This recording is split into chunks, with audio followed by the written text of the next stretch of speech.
Hello, welcome to LC Screen Talk. My name is Larry, and this is my review of Tammy.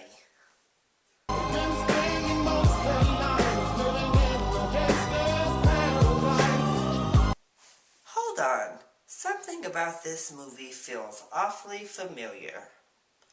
Oh, it's Melissa McCarthy's character, because I've seen it 3 times in the past 3 years.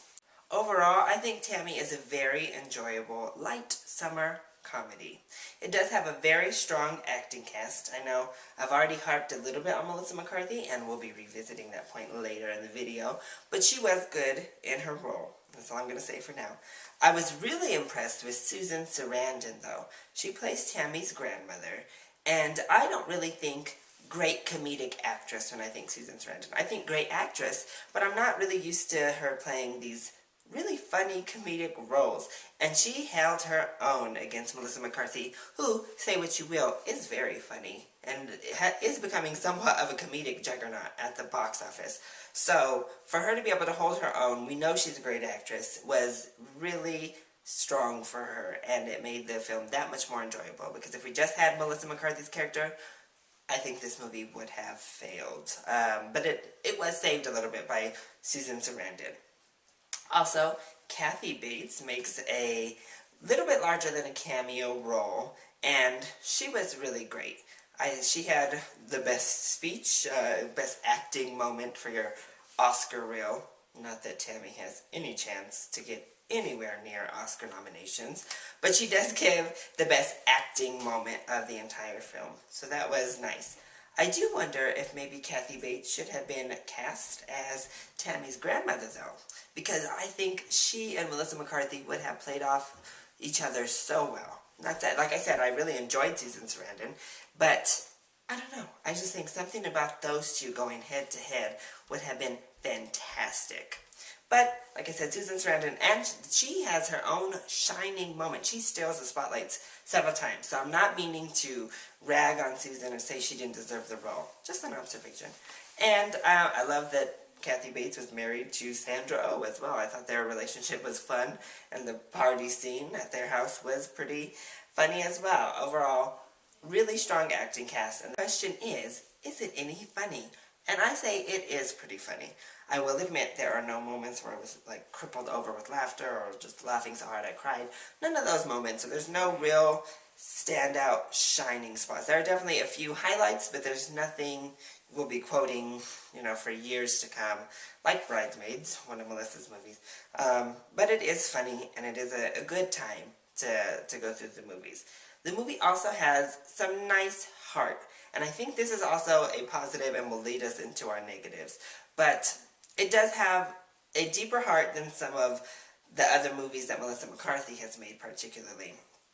And that's definitely a strength, because it gives it more depth than just a slapstick kind of funny old movie. But I don't think they develop the relationship or the problems between grandmother and granddaughter enough throughout the movie to really reward us with those heart-wrenching moments at the end. So, while it does have heart, it didn't take the time throughout the film to establish the scenario to make us really feel it and to really give us the payoff that it wanted, when it threw in some kind of quick and easy moments to get you at the end. But the main actress, Melissa McCarthy, does have heart. So I will say, just like I said at the beginning, she is playing that wacko with heart yet again. This crazy, zany character, but deep down you know she's a good person. However, I think this role has more of that ending. Has more of the, she's a good person.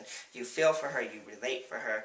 And while she definitely has her crazy, zany, over-the-top moments, I think the personality of the character really shines through more here than she has with any of her past characters, and she's allowed to act it up a little bit more than any of her past roles as well. So that's definitely, again, a plus and a negative. Melissa McCarthy, she does what she does well, so more power to her, I guess. I just really don't want to see her stick in this niche where she's stuck right now. And I think people will start getting sick of her really quickly. She's been box office fire recently. I'm not sure Tammy's going to be quite as successful as those other films anyway, but I think people might start tiring of her unless we start seeing something varied.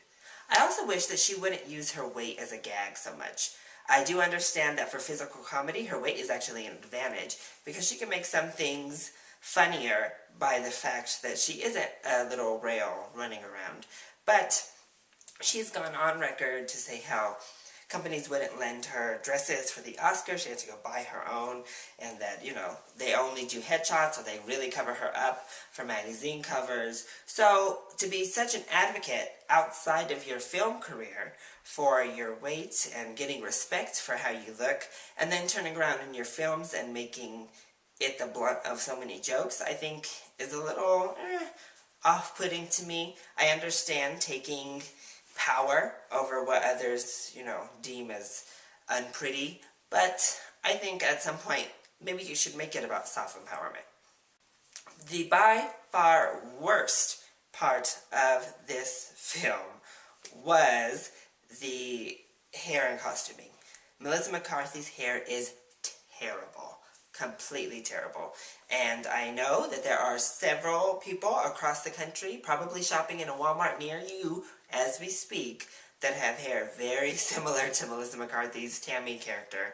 And if you're watching and you happen to think ever, oh, my hair kind of looks like that, please run to the nearest salon, change everything about your hair because it was so awful. And I think they didn't need to put that ugly hair on top of her head to get the stereotype that they were going for with her character, because the outfits did that enough. The way that McCarthy played the character did that enough. We didn't need some really, really bad hair. It was distracting, and I just couldn't get over how ugly it was. But the person who got the real shaft is Susan Sarandon. That wig was awful. Completely unbelievable to me. It kind of jarred me out of the film because it literally looks like it's sitting upon her head. It's an old lady wig 2 in 2. Like, it is so bad. And I did notice it in the trailers, but wow, once you're watching the film, it's bad. And they didn't do anything to her face to make her face age as well. I know Susan Sarandon is a woman of a particular age, but she definitely could not pull off that old of a look.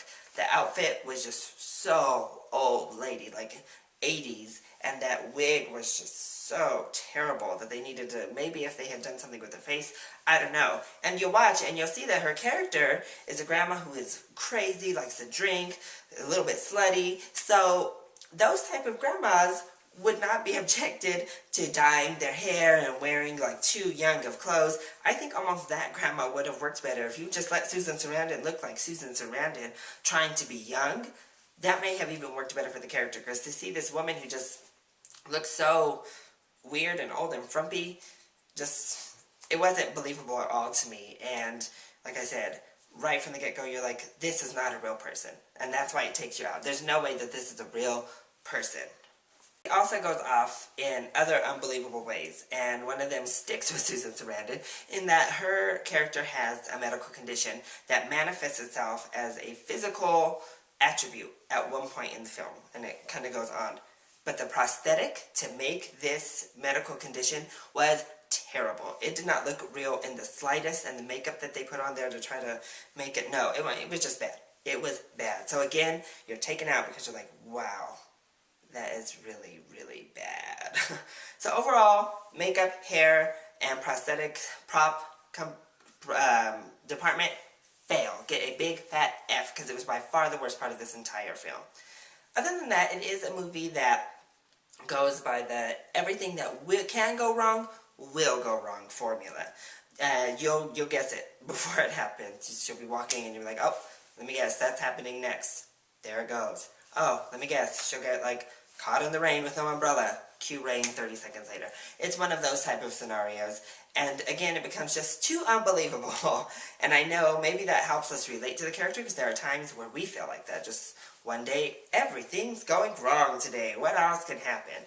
But this is an ongoing story for this girl. So it makes you feel kind of sad for her, especially at the beginning. You're like, oh, I thought this was a comedy, and they're making me feel pretty sad for this character. And I'm not going to be able to laugh at her when she does crazy stuff, because I'm too busy feeling sorry for what's going on inside of her, both you know, mentally and emotionally. I'm worried for the character. So I think it backfires a little bit. I mean, you get past it, obviously, as the film goes on, when she does do her crazy antics, because she performs them well. But, yeah, it was just too much of that. And ultimately, the story is very formulaic. So, it's a comedy you've seen many, many times. Just this time, it has Melissa McCarthy. Overall, I give Tammy a light recommendation. I thought it was cute and, you know, it was funny. So if you're looking to pass the time and you're not here to see a little alien kids movie or an adult aliens dubstep movie, then I definitely recommend seeing Tammy this week. I mean, it's a good escape for an hour and a half or so. So that's my review of Tammy. Thank you all so much for watching. Don't forget to subscribe down below, and I'll see you next time. Bye.